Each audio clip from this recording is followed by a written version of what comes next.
닥터한스 강의 열심히 듣고 사람입니다. 쓰러질 정도로 심한 스트레스를 받아 병원에 입원까지 하게 되었고 그 결과 인슐린을 아침에 20씩 맞으면서 제가 참담했습니다. 그러던 중 닥터한스 강의 열심히 들으면서 비오유키소도 교과서처럼 꾸준히 지키고요. 지금은 비타민C 하루에 9알씩 먹고 있고요. 또한 너무 중요한 마그네슘 아침 저녁 1알씩 먹었더니 몸이 피곤하지도 않고 날아다니는 것 같습니다. 선생님 시키는 대로 하니 당뇨, 혈압 너무 간단한 것 같습니다. 병원에 아무리 다녀도 비오유키소 가르쳐 주지 않더군요. 너무 감사합니다. 사랑합니다. 그리고 MSM도 도움 많이 되더라고요. 이렇게 적어두고 있습니다. 당이 왜 좋아졌을까요? 당분하고 혈압하고 비슷한 관계에 있다고 저는 생각을 합니다. 즉 당분도 산소가 요구가 되고요. 혈압도 산소가 자꾸 감소하기 때문에 혈압이 올라가고 있다라고 생각을 하고 있습니다. 당분은 산소 없이는 사라지지 않습니다. 산소가 없이는 절대로 당분은 없어지지 않는다. 네, 산소가 또 없으면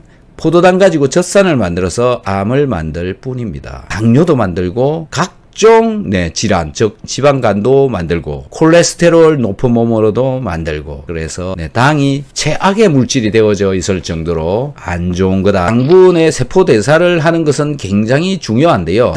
탄수화물, 그 다음에 단백질, 지방 이런 에너지를 만들어내는 물질들은 우리 몸속으로 잘 들어와야 되고요. 그 다음에 미네랄류는 칼륨, 나트륨, 마그네슘, 칼슘 이런 것들이 메인이 되어지는데요. 미네랄이 꼭 필요하다. 비타민 꼭 필요합니다. 무조건 비타민 있어야 되는 겁니다. 이런 것들이 우리 몸속에 들어와서 이렇게 돌아다니다가 결국은 세포를 통해서 사라지게 되어져 있다. 그래서 최종적으로는 에너지를 만들고 대사산물로 남아서 변으로 또 빠져나가기도 하고 가장 기본적인 포도당을 분해를 하려면 산소가 무조건 필요하다. 그래서 운동해라 라고 하는 거죠. 결국 포도당은 미토콘드리아에 들어와서 산소하고 결합한 뒤에 이산화탄소가 되어져서 나간다. 이게 기본인데요. 이분은 이 기본을 충실하게 했다라는 게 이 글에 열심히 적혀져 있습니다. 비오유키소를 꾸준히 지켰다. 신진대사를 잘 할 수 있도록 이 마그네슘을 아침 저녁 1알씩 먹었다. 아주 적정량을 잘 먹었고요.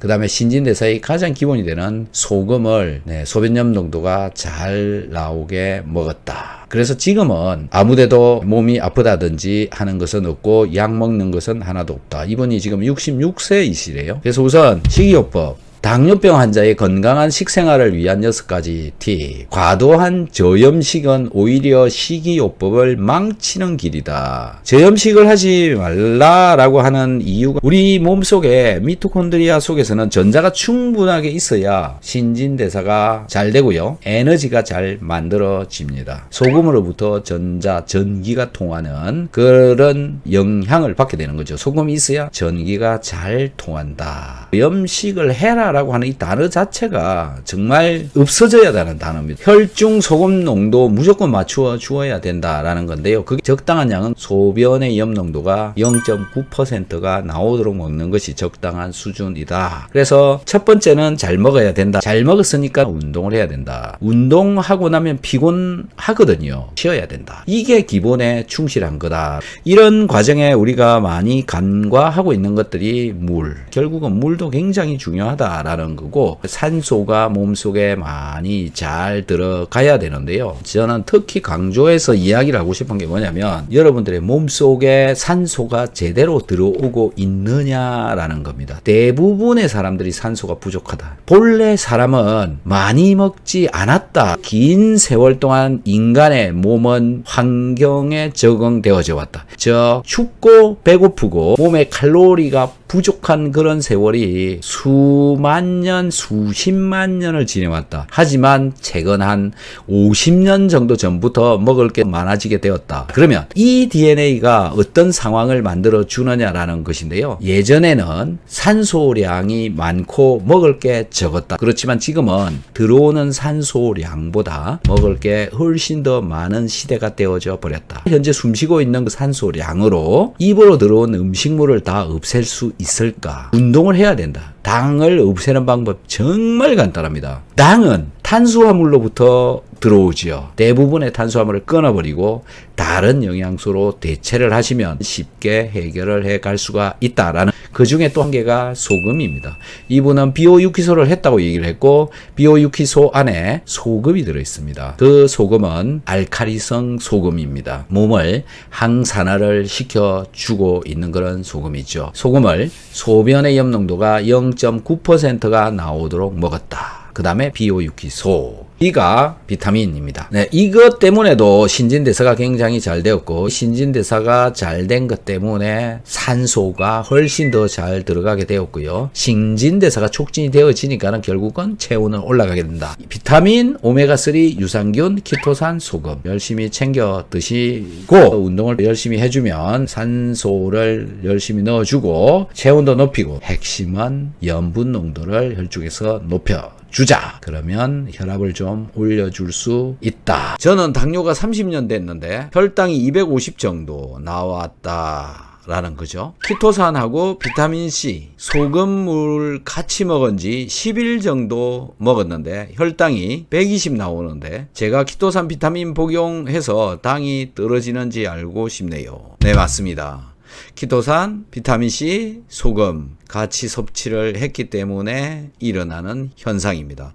제가 지금부터 20년 정도 전에 시애틀에 있는 타코마에 가서 키토산에 가는 전시회를 한 적이 있는데요. 그때 키토산 2알을 먹고 그 다음날 아침에 다시 찾아와서 상담을 하신 분이 있었는데요. 그분도 이런 현상이 나타났습니다. 2알 때문에 갑자기 떨어졌다. 왜 그럴까요? 그래서 오늘 제가 꼭 지켜야 되는 2가지에 대해서 말씀을 드리려고 하는데요. 먹는 당분의 양을 줄여보자. 음식을 좀 줄여보자. 그런데 먹는 음식의 양을 줄일 수가 있나요? 또 운동을 하라고 얘기를 합니다. 운동하기가 그렇게 쉽지 않으시죠. 네, 생활 습관을 바꾼다는 건 너무 어렵다. 근데 당대사라고 하는 거는 기본적으로요, 이 과정을 거친다고 보시면 될 것 같습니다. 우리가 섭취를 한 음식물들이 세포 속으로 이렇게 들어와야 되는데요. 이 미토콘드리아가 있고, 이 미토콘드리아 속으로 산소가 와야 되고 포도당이 이 속으로 들어와야 된다. 그 다음에 전자도 이 안에 많이 존재해야 된다. 이 전자를 공급을 하는 것이 소금과 비타민C죠. 이 과정이 잘 일어나야, 세포 대사가 잘 일어나야 된다. 그래야 당이 줄어든다.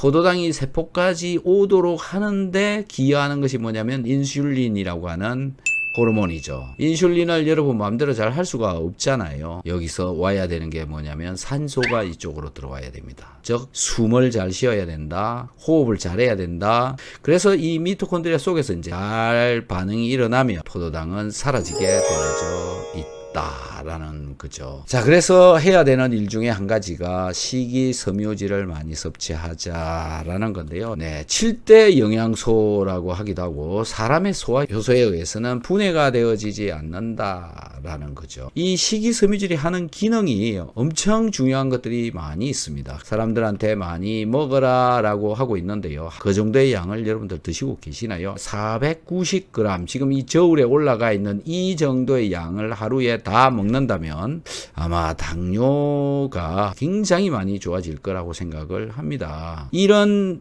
식이섬유질을 먹으라라고 하기는 하는데, 이 식이섬유질이 왜 도움이 될까? 어떤 기능을 하길래 당에 좋으냐라는 건데요. 소화 효소에 의해서 분해되어지지 않는다. 그 다음에 소장에서 콜레스테롤이 흡수되는 것을 막아준다. 콜레스테롤 분자는 한쪽 분자는 기름하고 친하고요, 한쪽 분자 끝은 물하고 친합니다. 즉 약간의 기름의 성질도 가지고 있는 것이 이 콜레스테롤입니다. 콜레스테롤이 혈중에 많이 돌아다니게 되면 혈액 속에 산소가 녹아 들어올 수 있는 자리가 부족해진다. 그래서 산소하고 포도당하고 밀접한 관계가 있었기 때문에 산소가 잘 들어와야 포도당을 줄일 수가 있어서 콜레스테롤을 떨어뜨리는 것은 굉장히 중요합니다. 식이섬유질이 콜레스테롤을 제거를 해주니까 산소가 좀 더 잘 들어올 수 있도록 해준다. 우리 몸속에서 분비되어져 나오는 담즙산의 역할이 뭐냐면, 우리가 섭취한 음식물, 영양소가 혈액으로 잘 흡수되어지도록 해주는 그런 역할을 합니다. 하지만 식이섬유질은 이 담즙산을 흡착시켜서 해서 변어로 배설을 시켜버린다라는 겁니다. 이것 때문에 혈중 콜레스테롤도 떨어뜨릴 수가 있고요. 혈당 조절하는 데는 식이섬유질 만한 게 없다. You are still in my mind. The truth is so hard.